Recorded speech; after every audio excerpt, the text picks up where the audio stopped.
नमामि समीशाननिर्वाणरूपं विभुं व्यापकं ब्रह्मवेदस्वरूपं।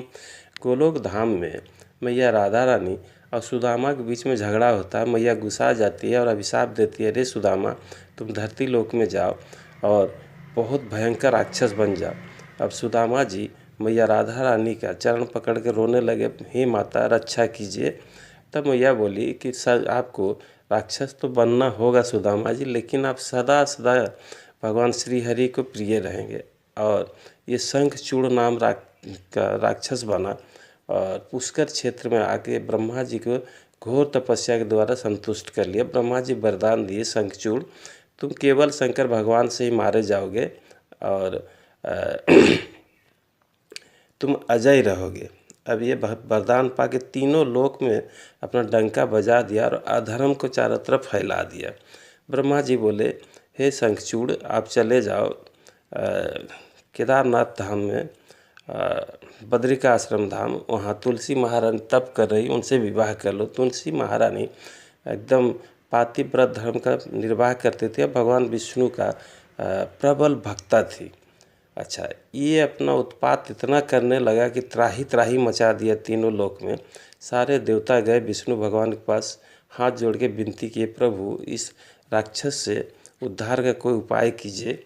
भगवान विष्णु प्रेरणा किए और शंखचूड़ जाके शंकर भगवान से लड़ने लगा, लेकिन पाती धर्म में अडिग तुलसी के कारण ये मर नहीं रहा था।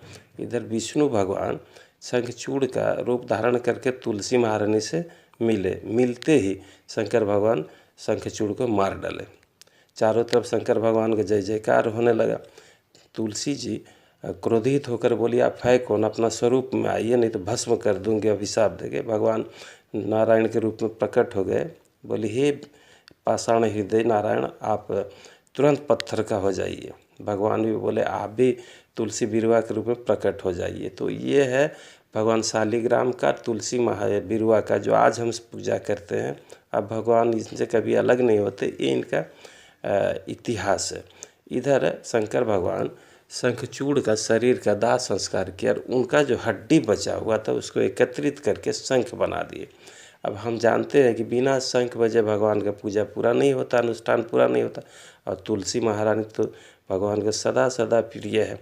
और साथ में शंकर भगवान वरदान दिए कि हे शंख आपको जो भगवान विष्णु और तुलसी से अलग करेगा वो स्त्रीहीन होगा, मूर्ख हो जाएगा, वो श्रीहीन हो जाएगा। तो आज भी हम देखते हैं कि इस तरह